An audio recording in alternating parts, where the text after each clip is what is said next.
MP Tamim সরকার season 2 লেখনীতে কাফাতুন্নেসা কবিতা পর্ব সংখ্যা 7।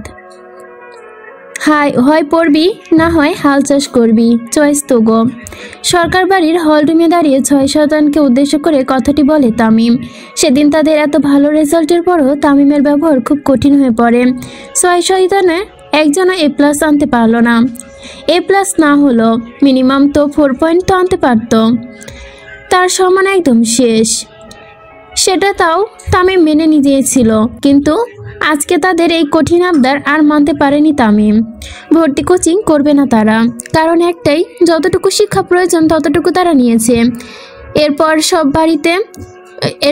বাড়তি পড়াশোনা আর দরকার নেই, এগুলো তাদের আর লাগবে না।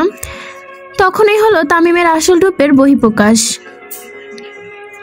কথা একটাই, হয় পড় না হয় হাল চাষ কর, ব্যাস। সকলের মুখে তালা পড়ে গেল। হাল চাষ করা থেকে ফেল করা অনেক ভালো। ঠিক ঠিক, সহমত সাকিব, আমিও একমত। পঞ্চপাণ্ডব তামিমের ঠেট শুনে এক পায়ে রাজি হয়ে যায় ভর্তি কোচিং করার জন্য, কিন্তু বেঁকে বসে সুভা। কারণ একটাই, সে ঘুরতে যাবে, আগে ঘুরিয়ে আনবে তারপর পড়াশোনা। কিন্তু তামিম তো তামিমই, কোনো ঘোরাঘুরি নয়। যেই রেজাল্ট সিঁড়ি। এই রেজাল্ট নিয়ে তারা মুখ দেখায় কিভাবে তামিম বুঝতে পারে না। আবার কোন সাহসে ঘোরার কথা ভাবে সুভা। তো নেত্রী, আপনি রাজি নাকি হাল চাষ করতে পাঠাবো? সুভা কিছু না বলে মুখ বাঁকিয়ে ওপরে চলে যায়। রাজি না হয়ে উপায় আছে? এমন শয়তান স্বামী যার কপালে রয়েছে, তার পড়াশোনা করতেই হবে। নেত্রী পালাইছে, তোরাও পালা। তামিম নিজের চশমা চোখে পড়ে নিয়ে আবার বেরিয়ে পড়ে, সাথে পঞ্চপাণ্ডবও বেরিয়ে পড়ে। কারণ আজকে তাদের বিশাল সভা হওয়ার কথা, তাই সকলে মিলে বেরিয়ে পড়ে জনসভায়। আরশিনগরের সবথেকে বড় ময়দানটি হলো আরশি উদ্যান।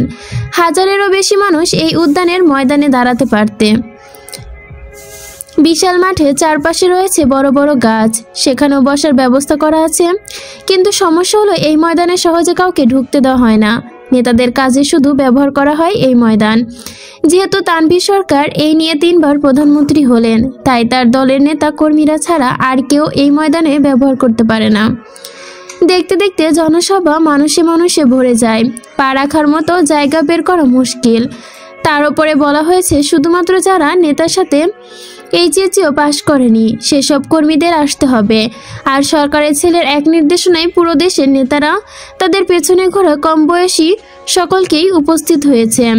খোলা জিপে আরশিনগরের যুবরাজ ময়দানে এসে হাজির হয়, সাথে তার পুলিশ সিকিউরিটি, একদম কড়া নিরাপত্তা। তামিম আসার সাথে সাথে সকলে শীষ, হাততালি এবং কেউ কেউ হাত তুলে স্লোগান দিতে থাকে। তামিম তার পঞ্চপাণ্ডব এসে সোজা মঞ্চে উঠে দাঁড়ায়। তামিম এসে মাইকের সামনে দাঁড়ায়। তার পাশে পঞ্চপাণ্ডব নেতার পোলা বিদেশে যায়। আর তোরা সহমত ভাই? পাশে আসি ভাই, আমার প্রিয় অভিভাবক বলে দিন কাটাচ্ছ। তোকে কি ঘরে বাপ মা নাই রে? আমি তো অভিভাবক বলতে আমার আব্বা জানতে চিনি, তোরা আমার নেতার কেমন আব্বা বানাস? মা বিয়া দিছিল না কি?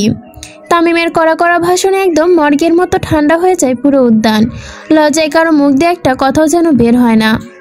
ফেসবুকে পোস্ট মারা সহযোদ্ধা, কই গেছিলি যুদ্ধ করতে? নাইজেরিয়া? পড়াশোনা কখনো করস নাই তাহলে? রাতের বেলা হারকিন চালাইয়া? আজকের পর থেকে ইন্টার পাশের আগে কোনো পোলাপাইন যদি দেখছি রাজনীতিতে পা দিছোস, বিসমিল্লাহ বইলা জেলে ভরা হবে। আগে শিক্ষিত হওয়া, তারপর নেতা হওয়ার স্বপ্ন দেখ। তোরা রাস্তায় পায়ের নিচে মরস, আর নেতারা পোলা বিদেশে নাইট ক্লাবে ফুর্তি করে। তারপর কি হয়? তোকে পরিবারে কোটি কোটি টাকা দেওয়া হয়, খোঁজও নেওয়া হয় না তোদের। স্বার্থ শেষে খোদা হাফেজ।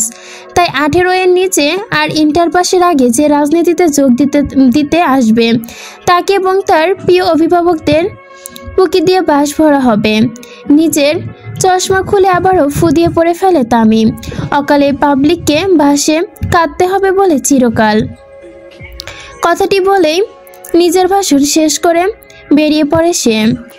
সকলেই তখন চুপ। কেউ ভাবতে পারেনি দিন দিন তামিম এমন স্বৈরাচারীতে পরিণত হবে। অবশ্য সে তো আর কোনো সাধারণ মানুষের ছেলে নয়, স্বয়ং প্রধানমন্ত্রীর ছেলে। সেখানে বাবার থেকে ছেলে সাহস পাওয়াটা বেশি কিছু নয়। যেহেতু তার কথা অমান্য করার সাহস কারণেই তাই চুপচাপ সকলে মেনে নেয়। সকাল তখন রাত 8:30। তামিম এবং পঞ্চপাণ্ডব বাড়ি এসেছে প্রায় ঘন্টাখানেক হতে চলেছে। সুভা বলেতে তামিম 2 মিনিটও সময় লাগেনি। সুভা রাগ গলে পানি হয়ে গেছে অনেক আগে। তাই তামিম এবং পঞ্চপাণ্ডব মনের সুখে সরকার বাড়ির গার্ডেনের একপাশে বসে বিড়ি কল্পনা করে। একটা বিড়ি ধরাবে, বইয়ের অত্যাচারে শান্তিতে বিড়িও খাইতে পারি না। তামিম নিজে সিগারেট ধরিয়ে টানতে থাকে এবং পঞ্চপাণ্ডব সিগারেটে কতদিন পর শান্তিতে টানতাছি, কিন্তু ভাই বাড়িতে খান্না কেলা তগু ভাবি কসম কাটাইছে, যদি ধূমপান করি তেলে পিছনে আগুন জ্বালায় দেশের বাইরে পাঠাই দিব। শয়তান সিমরি। তামিমের দুঃখ শুনে পঞ্চপাণ্ডবের শুধু হাসতে ইচ্ছে করে, কিন্তু হাসলে তো খবর আছে, তাই চুপচাপ আছে সকলে। কিন্তু সাকিব হাজার চেষ্টা করেও নিজের মুখ সামলে রাখতে পারে না। ভাই আমি ব্যবসা করুম। কি ব্যবসা করবি তুই? সিঁড়ির নিচে বিড়ির দোকান। তামিম সহ বাকি 4 জন খুব জোরে জোরে হেসে ওঠে। বিড়ি নিজে খাবি নাকি বেচবি? হাফ নিজে খামো, হাফ বিক্রি করবো। তামিম সাকিবের মাথায় চটি মারে, আবারও সিগারেট টানতে ব্যস্ত হয়ে পড়ে। ঠিক তখনই পরিচিত কণ্ঠস্বর ভেসে ওঠে, তামিম কোথায় আপনি? খুব আহ্লাদি সুরে সুভা তামিমকে ডাকতে ডাকতে আসতে থাকে। কাম সারছে, এই জলদি বিড়ি লুকা, আমার বউ দেখলে খবর আছে। তামিম সহ পঞ্চপাণ্ডব তাড়াতাড়ি বিড়ি ঝোপের মধ্যে ফেলে দেয়। আমার মুখ দিয়ে গন্ধ বের হয়। হ ভাই, বের হয়। তামিম তাড়াতাড়ি করে গাছ থেকে পেয়ারার পাতা নিয়ে চাবাতে শুরু করে। সুবাও হেলে ধুলে তামিমের কাছে আসতে থাকে। সুবা কাছে আসতে তামিম মুখ থেকে পেয়ারার পাতা ফেলে দেয়। ইতিহাসে মনে হয় এটাই প্রথমবার এমপি তামিম সরকার বইয়ের ভয়ে সিগারেট ফেলে দিয়ে পেয়ারার পাতা চাবাতে শুরু করেছে, যেন মুখ থেকে তার ঘ্রাণ না আসে। হাত বাড়িয়ে সুভাকে ডাকে তামিম, আরে রাত পড়ি, আসো আসো। লজ্জায় লাল হয়ে যায় সুভা। সবার সামনে তামিম তাকে এভাবে ডাকছে। ভীষণ রকমের লজ্জা পায় সুভা, কিন্তু তার খটকাও লাগে। মুখ থেকে কি ফেললেন তামিম? মুখ ফসকে সাকিব বলে ফেলে পেয়ারার পাতা।